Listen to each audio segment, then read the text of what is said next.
Yes, good evening मेरे प्यारे बच्चों। सभी को नमस्ते।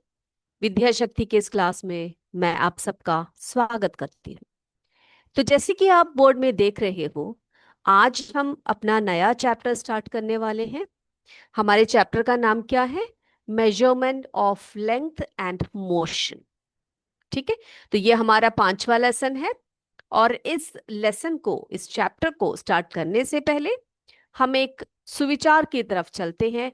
और उसी सुविचार के साथ आज की कक्षा को हम क्या करेंगे? स्टार्ट करेंगे। ठीक है। तो देखते हैं आज का सुविचार क्या है। बच्चे, आज का सुविचार है, एक मिनट। आज का सुविचार है सच्चाई के बारे में। किसके बारे में बताएंगे हम आपको? सच्चाई के बारे में, ईमानदारी के बारे में। ठीक है। तो जिसे हम ऑनेस्टी कहते हैं। तो honesty is often very hard. The truth is often painful, but the freedom it can bring is worth and trying. ठीक है। तो इसका मतलब क्या है? आप क्या करते हो जब भी आप ईमानदार होते हो? ईमानदारी जो होती है ना बच्चे, वो हर किसी से नहीं हो पाता है। ईमानदारी करना या ईमानदार होना बहुत मुश्किल काम है। ये हर किसी के बस का नहीं है। और जो सच्चाई होती है वो हमेशा, हम बोलते हैं ना, कड़वी होती है या दर्दनाक होती है। लेकिन आपको उस ईमानदारी से, ऑनेस्टी से या सच्चाई से जो फ्रीडम मिलता है ना बेटा, वो बहुत बढ़िया होता है। वो हमेशा हमें क्या करना चाहिए? उसी में लगे रहना चाहिए। क्योंकि इन दोनों से हमें एक बहुत ही अंदर का सुकून मिलता है, हमें एक सेटिस्फैक्शन मिलता है। तो बच्चे, हमेशा हमें क्या करना चाहिए? हमारे लाइफ में ये दोनों पॉलिसीज, ऑनेस्टी और ट्रुथफुलनेस, ये दोनों हमारे जीवन में होना ही चाहिए। तो इसी शुभ विचार के साथ हम अपने क्लास को स्टार्ट करते हैं। हमारा लेसन है measurement of length and motion.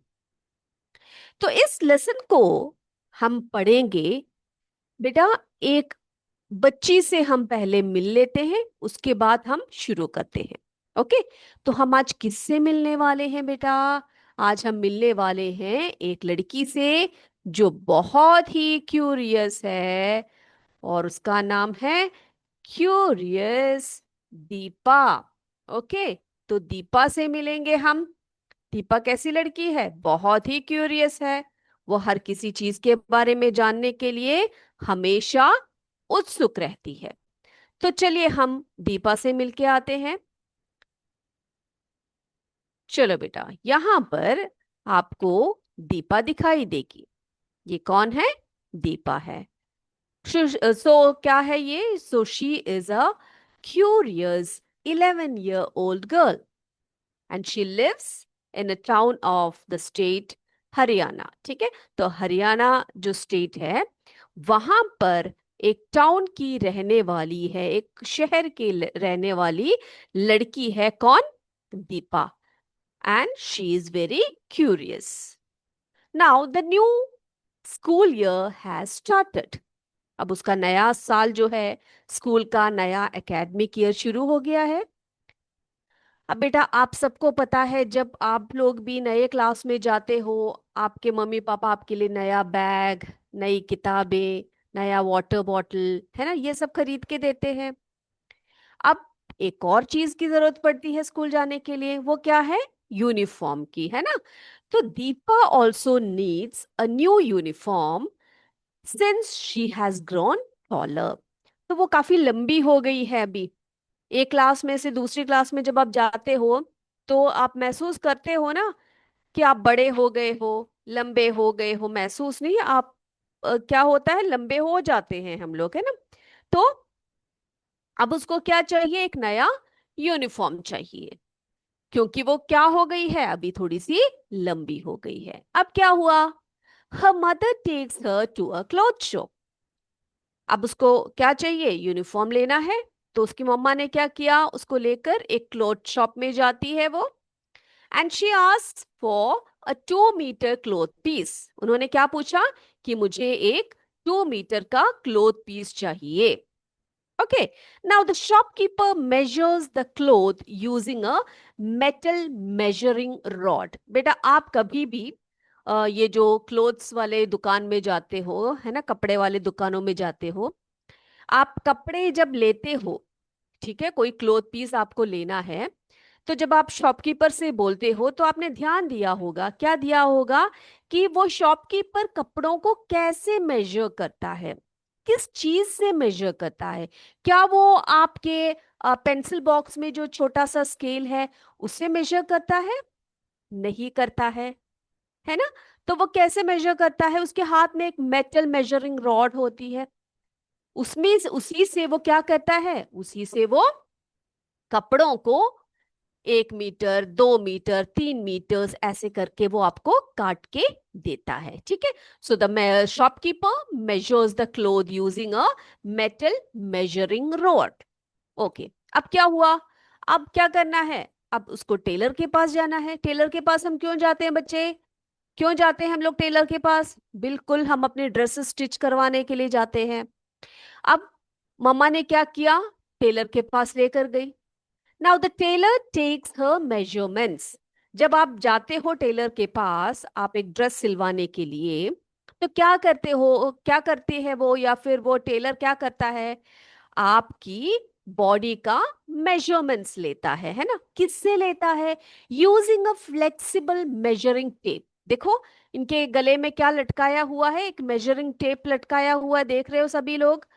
तो वो क्या है, अब देखो, जैसे कि हमने शॉप में से, वो जो क्लॉथ शॉप है वहां पर हमने देखा, वो एक मेजरिंग रॉड का प्रयोग कर रहे हैं कपड़े को मेजर करने के लिए। यहां पर क्या किया है, यहां पर क्या किया है, टेलर ने किसका उपयोग किया है, उन्होंने एक फ्लेक्सिबल मेजरिंग टेप का प्रयोग किया है। ओके, अब मेजरिंग टेप किस लिए यूज करते हैं बेटा? देखो, आपके शरीर के जो अंग होते हैं, जैसे हाथों की मेजरमेंट लेना हो, गले का मेजरमेंट लेना हो, तो आप मीटर्स में नहीं लेंगे, आप किस में लेते हैं उसको, इंचेस में लेते हैं, है ना। तो क्या हुआ, उन्होंने क्या किया, मेजरिंग टेप से उस बच्ची का, दीपा का मेजरमेंट ले लिया। Her mother instructs the tailor to increase the length of a uniform by 4 अंगुला। अब उन्होंने क्या कहा, मम्मा ने क्या कहा, उन्होंने इंस्ट्रक्शन दिया टेलर को, उन्होंने कहा कि भाई इसका जो ड्रेस है उसका लेंथ जो है वो 4 अंगुला जो है इंक्रीज कर देना, लेंथ जो है उसका 4 अंगुला इंक्रीज कर देना। ठीक है, अब ये अंगुला क्या है बेटा, 4 फिंगर्स विड्थ होती है। क्या होता है, 4 फिंगर्स विड्थ। ठीक है, यानी कि 4 अंगुलियों की जो विड्थ होती है उसे हम कहते हैं 4 अंगुला विड्थ। ठीक है, फिर क्या हुआ, अब वो हैरान हो गई, वो सोचने लग गई। क्या सोचने लगी, क्या सोचा उसने, are the tape and the rod, measuring rod, similar to the scale that the elder sister has in her geometry box. अब वो क्या सोच रही है बेटा, उसके एल्डर सिस्टर के ज्योमेट्री बॉक्स में एक स्केल रखा हुआ है ना, आप सबके ज्योमेट्री बॉक्स में स्केल है। अब ये बच्ची क्या सोच रही है, ये क्या सोच रही है बेटा, ये सोच रही है, क्या वो मेजरिंग टेप और वो जो मेजरिंग रॉड है वो हमारे स्केल जैसा ही है, बिल्कुल वैसा ही मेजरमेंट देता है वो। और उसके मन में एक और बात आई, what did mother mean by 4 अंगुला। अब ये भी उसने सोचा कि उसकी मम्मा ने कहा है उसकी ड्रेस के लेंथ को क्या करना है, बढ़ाना है। कितने में, 4 अंगुले, अंगुले की जो मेजरमेंट है उसमें बढ़ाने के लिए भी बोल रखा है। अब वो ये भी सोचने लगी कि मम्मा ने क्या बोला है, क्या सोच के बोला कि 4 अंगुला उसका बढ़ा दीजिए, है ना। तो स्केल के बारे में वो सोच रही है, क्या मेजरिंग रॉड या फिर मेजरिंग टेप या फिर जो स्केल है वो सब एक जैसी मेजरमेंट देती है, यही सोच के बैठी थी। फिर उसने क्या किया, इस इन बातों को उन्होंने उसने क्या किया, Deepa shares her experience with her school friends. अब उसके स्कूल फ्रेंड्स कौन कौन से बेटा, Anish, Hardeep, Padma, Tasneem, and this leads to a discussion among them. अब ये जो बात थी, ये उनके बीच में क्या हुआ बच्चे, इनके बीच में एक बहुत बड़ा डिस्कशन का कार्य बना। ठीक है, अब वो जो अंगुले की बात थी वो तो उसके दिमाग में पहले से ही आ रही थी कि क्या बोल रहे हैं। तभी उनके बीच में जो डिस्कशन हुआ, उस डिस्कशन के बेस पर हम आज के क्लास को आगे बढ़ाते हैं। तो बेटा, पहले जमाने में जो एंशियंट टाइम्स थे, तो वहां पर जो है बॉडी पार्ट्स को लेकर, ठीक है, हमारे जो बॉडी पार्ट्स है उससे मेजरमेंट किया करते थे। ओके, तो वो हम देखते हैं कैसे। मेजरिंग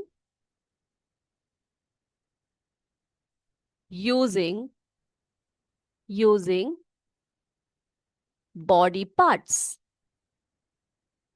तो हमारे शरीर के भिन्न भिन्न अंगों को लेकर क्या किया करते थे, वस्तुओं का या स्थानों का या स्थलों का या चीजों का क्या किया करते थे, मेजरमेंट लिया करते थे। वो क्या है जरा देखें हम लोग, चलिए देखते हैं। तो किस प्रकार से बॉडी पार्ट्स को लेकर मेजरमेंट किया करते थे, देखते हैं। ओके बेटे, यहां पर आपको दिखाई पड़ रहे हैं मेजरिंग यूजिंग बॉडी पार्ट्स, है ना। तो हमारे शरीर के विभिन्न भागों को लेकर चीजों का, स्थानों का, सबका मेजरमेंट लिया जाता था। तो सबसे पहले हम जाते हैं कहां पर, हैंड स्पैन की तरफ। ठीक है, तो ये हैंड स्पैन क्या है बेटा, ये क्या है, ये कैसा मेजरमेंट है, the distance from the tip of the thumb to the tip of the little finger when the hand is fully stretched.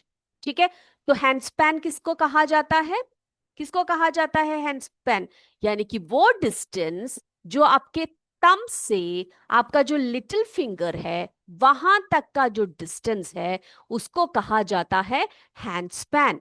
ठीक है, और वो हैंड स्पैन कैसे लिया जाता है, जब आपका हाथ फुल्ली स्ट्रेच्ड हो, यानी कि कंप्लीटली आपका हाथ जो है स्ट्रेच किया जाए, और आप अपने थंब से लेकर लिटिल फिंगर तक का जो डिस्टेंस है, मेजरमेंट है, उसको लेने के लिए हम उसी को हम हैंड स्पैन कहते हैं। ओके, चलिए अब देखो अगला, यहां पे देखिए स्ट्राइड क्या है, स्ट्राइड।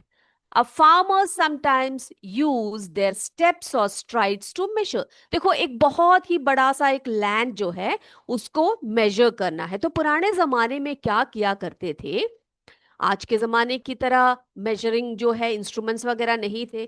तो उस टाइम पर क्या करते थे जो फार्मर्स थे, या फिर जो लोग हुआ करते थे एंशियंट टाइम्स में, वो क्या करते थे, वो अपने जो स्टेप्स थे ना, उन स्टेप्स यानी कि आप चलते हो ना दोनों पैरों से उस तरह से, तो उस स्टेप्स को मेजर करते थे, पूरे एक रूम को या एक बड़े हॉल को या एक बड़े मैदान को या एक बड़े खेत को मेजर करने के लिए इस मेजरमेंट यूनिट का, यानी कि इसका प्रयोग लोग करते थे, जिसे हम कहते हैं स्ट्राइड। क्या कहते हैं, स्ट्राइड। अब देखो अगला क्या है, अगला है फुट लेंथ। क्या है, फुट लेंथ। अब ये फुट लेंथ क्या है बच्चों, फुट लेंथ क्या है, the length of a person foot, okay, can also be use to measure things. क्या किया करते थे कि जो आपका जो पैर है ना बच्चे, पैर की जो लेंथ होती है, फुट की जो लेंथ होती है, उस लेंथ से भी चीजों को, वस्तुओं को या स्थल को या किसी और चीजों जो है ऑब्जेक्ट्स को मेजर करने के लिए प्रयोग किया करते थे, उसको हम कहते हैं फुट लेंथ। ठीक है, फुट लेंथ, एक इस तरह से हम लोग क्या किया करते थे, पुराने जमाने में सब इसका मेजरमेंट लिया करते थे। अगला है आर्म लेंथ। क्या है, आर्म लेंथ। तो आर्म लेंथ आप जैसे कि पिक्चर में देख रहे हो क्या है, the distance from the shoulder to the tip of the middle finger. तो देखो बेटा, आपके जो फिंगर्स है उसमें जो आपका मिडिल फिंगर है वो सबसे लॉन्ग होगा, है ना। तो क्या किया करते थे, आर्म्स, आपका जो शोल्डर है, शोल्डर से लेकर मिडिल फिंगर तक का जो डिस्टेंस था उसको आर्म लेंथ कहा जाता है। Okay, is this clear. ठीक है, तो these are the methods of measuring different things और डिफरेंट लैंड्स और different parts by using body parts. ठीक है, तो इस तरह से बॉडी पार्ट्स का प्रयोग करके क्या करते थे, चीजों का मेजरमेंट लिया करते थे। ठीक है, एक और बात देख ले, hand span, STRIDE, foot, arm length. ठीक है, तो ये आप याद रखेंगे। अब बच्चे, इनके हम लोग इस तरह से मेजरमेंट लेते थे पहले काल में। तो आप क्या सोचते हो कि ये जो मेजरमेंट होता है वो क्या करेक्ट होता है? हाँ, ये सही होना जरूरी है क्या? तो इसमें कुछ इश्यूज थे बेटा। इनको हम कहते हैं नॉन स्टैंडर्ड यूनिट्स। क्या कहते हैं बेटा इनको हम? ये जो बॉडी पार्ट्स वगैरह का यूज करके हम लोग क्या करते हैं, जो मेजरमेंट लेते हैं, इसको हम कहते हैं, इसको कहा जाता है, क्या कहा जाता है इनको? Non standard units. ठीक है, नॉन स्टैंडर्ड यूनिट्स। ठीक है, non standard units of measurement इनको कहा जाता है ना? सही है ना? देखते हैं इसमें क्या क्या परेशानियां हुई थी। तो अगला हम देखेंगे इश्यूज विथ, अगला है इश्यूज विथ, क्या क्या इश्यूज होते थे इससे? इश्यूज विथ नॉन स्टैंडर्ड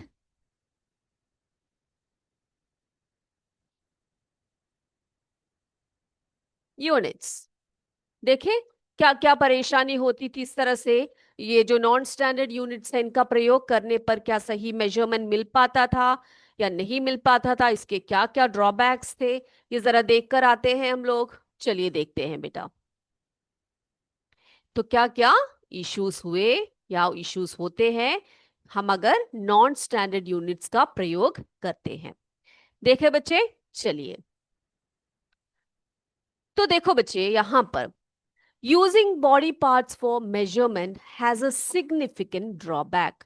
तो इसका एक बहुत बुरा जो है वो प्रभाव है। कैसे?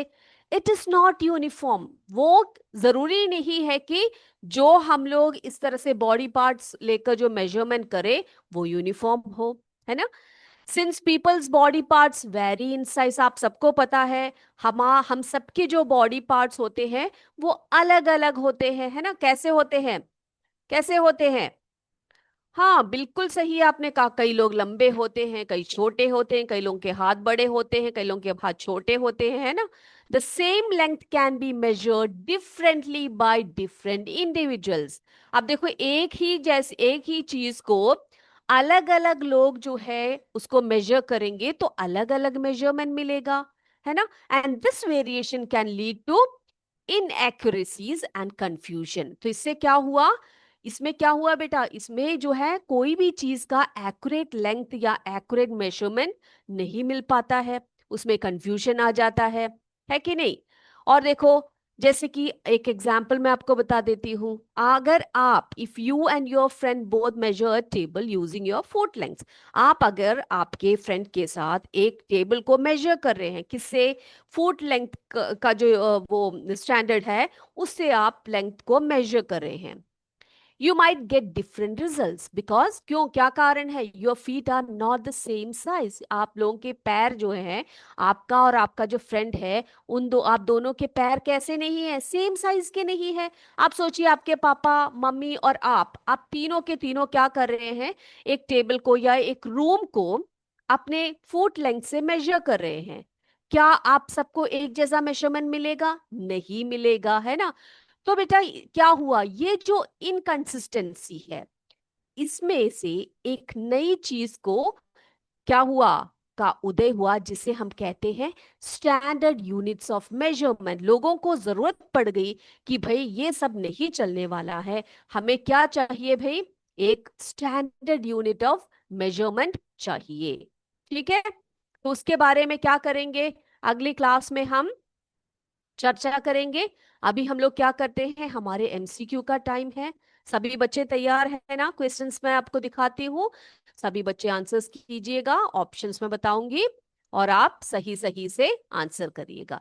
तो ये जो क्वेश्चंस है ये हमारे प्रीवियस चैप्टर में से है। तो सब के सब क्वेश्चन को देखिए और आंसर लिखिए। The magnetic properties of a magnet can not be destroyed by hammering, heating, dropping on a hard surface, storing. Properly, ठीक है। तो मैग्नेटिक प्रॉपर्टीज एक मैग्नेट की हम डिस्ट्रॉय नहीं कर सकते अगर चार ऑप्शंस आपके सामने हैं, लिखिए। Okay, next one. A magnet which retain its magnetic properties for a long period is called a dash. A magnet which retains its magnetic properties, एक ऐसा एक मैग्नेट जो उसकी मैग्नेटिक प्रॉपर्टी को बहुत समय तक, बहुत लंबे पीरियड तक रिटेन करती है, उस मैग्नेट को हम क्या कहते हैं? ठीक है, क्या कहते हैं? Magnetic substance, non magnetic substance, temporary magnet और परमानेंट मैग्नेट। चलिए आगे चलते हैं तीसरे क्वेश्चन की तरफ। क्वेश्चन है हमारे पास, what happens when you bring the north pole of one magnet close to the south pole of another magnet? अगर आप एक मैग्नेट के नॉर्थ पोल को दूसरी मैग्नेट के साउथ पोल की तरफ लाते हैं, तो वहां पर आप क्या ऑब्जर्व करते हो?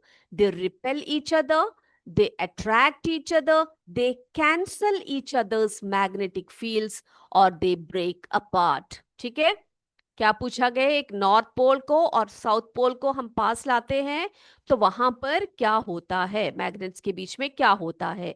दे repel each other, they attract each other, they cancel each others magnetic fields, और they break apart. Let's move to the fourth question. क्या है क्वेश्चन? क्या है? A magnet made by man is called, a magnet made by man is called artificial magnet, natural magnet, both A and B, none of these. तो मनुष्य द्वारा निर्मित magnet को क्या कहा जाता है? इन ऑप्शंस में से आप देखिए और आंसर लिखिए। अगला है, which of these materials can be used to make a temporary magnet? तो बच्चे हमने पढ़ा था क्या? क्या पढ़ा था बेटा कि हम एक टेम्पररी मैग्नेट को किस प्रकार से बना सकते हैं, है ना? Which of these materials can be use to make a temporary magnet? क्या किस चीज का प्रयोग हम कर सकते हैं? A piece of iron, a piece of paper, a piece of wood और अ पीस ऑफ प्लास्टिक। किसका यूज करके हम एक टेम्पररी मैग्नेट को बना सकते हैं? Next one. The north pole of the Earth's magnet is near the geographical dash. The north pole of the Earth's magnet is near the geographical dash. East, west, north और south. आगे चले 7th question की तरफ। Which device is used to determine directions using a magnet? एक जो है, किस device का यूज करके हम क्या कर सकते हैं बेटा? किस डिवाइस का यूज करके हम डायरेक्शंस का पता लगा सकते हैं एक मैग्नेट का प्रयोग करके? थर्मोमीटर, मैग्नेटिक कंपास, बैरोमीटर और stop watch. 8th one, the region around a magnet where its force can be felt is called magnetic zone, magnetic area, magnetic field और magnetic surface। ये है हमारा 8वां प्रश्न। उस रीजन को क्या कहा जाता है जहां पर एक मैग्नेट का फोर्स जो है हम अनुभव कर सकते हैं? Next one, the force between a magnet and a magnetic material is called. उस फोर्स को क्या कहा जाता है? एक मैग्नेट और मैग्नेटिक मटेरियल के बीच का जो फोर्स है उसको क्या कहा जाता है? Pull force, magnetic force, contact force और स्टैटिक फोर्स। और हमारा लास्ट क्वेश्चन है, which of the following statements is incorrect? Question को ध्यान से पढ़िएगा। कौन सा नीचे दिए गए स्टेटमेंट से कौन सा स्टेटमेंट जो है इनकरेक्ट है पूछा है? Heat can destroy the magnetic properties of a magnet. Lodestone does not show magnetic properties. Magnets are made up of different materials and different shapes. There is minimum attraction in the middle of a magnet. तो ये चार options में से आपने बताना है कि कौन सा ऑप्शन जो है इसमें से इनकरेक्ट है, कौन सा स्टेटमेंट जो है इनकरेक्ट है। राइट, चलिए आगे बढ़ते हैं आंसर्स की तरफ। सभी बच्चे चेक कीजिए अपने आंसर्स को कि सबने सही किया है या गलत लिखा है। ओके बेटा, the magnetic properties of a magnet can not be destroyed by, उसको हम नष्ट नहीं कर सकते मैग्नेटिक प्रॉपर्टी को अगर उनको प्रॉपरली स्टोर किया जाए। स्टोरिंग प्रॉपरली, ठीक है, तो आप लिखिएगा storing properly. Second one, a magnet which retains its magnetic properties for a long period of time, long period, तो उसको क्या कहा जाता है? क्या कहा जाता है उसको? वेरी गुड, परमानेंट मैग्नेट कहा जाता है। Third one, what happens when you bring the north pole of one magnet close to the south pole of another magnet? क्या होता है? नॉर्थ पोल है, साउथ पोल है, तो वहां पर क्या होगा बच्चे? अट्रैक्शन होगा, है ना, क्योंकि हमने पढ़ा हुआ है कि जो ऑपोजिट पोल्स हैं वो अट्रैक्ट करती हैं। Yes, a magnet made by man क्या कहा जाता है? बहुत सिंपल है, आर्टिफिशियल मैग्नेट या man made magnet. Which of these materials can be use to make a temporary magnet? उसके लिए क्या जरूरत होती है हमें? बिल्कुल सही, एक आयरन के टुकड़े की, a piece of iron. Sixth one, the north pole of the earth's magnet is near the geographical, देखो अर्थ पोल है अर्थ के मैग्नेट का, वो कहां पर होगा? कहां पर नॉर्थ पोल कहां पर होगा? जी हाँ, earth magnet is near the geographical south, opposite है ना, यहां पर साउथ में होगा। Which device is used to determine directions using a magnet? किसका प्रयोग करते हैं हम लोग? मैग्नेटिक कंपास का। Eighth one, the region around the magnet where its force can be felt is called, क्या कहा जाता है उसको? मैग्नेटिक फील्ड कहा जाता है। नौवा, the force between a magnet and a magnetic material is called, क्या कौन सा फोर्स होता है वहां पर? मैग्नेटिक फोर्स होती है। लास्ट क्वेश्चन का answer, which of the following statement is incorrect पूछा है, तो बेटा यहां पर जो है बी ऑप्शन देखिए, lodestone does not show magnetic properties, ये गलत है, क्योंकि लोडस्टोन जो है वो नेचुरल मैग्नेट है, तो वो जरूर मैग्नेटिक प्रॉपर्टीज को शो करेगा। ओके, तो आई होप आज के क्वेश्चन आंसर सबने करेक्ट किए हैं और आज का क्लास भी आप सबको क्लियर हो गया है। तो चलिए आज के क्लास को यहीं पर वाइंड अप करेंगे, अगली क्लास में हम और बातें करेंगे measurement of length and motion की। तब तक जय विद्या शक्ति, जय हिंद, जय भारत, धन्यवाद। Thank you sir.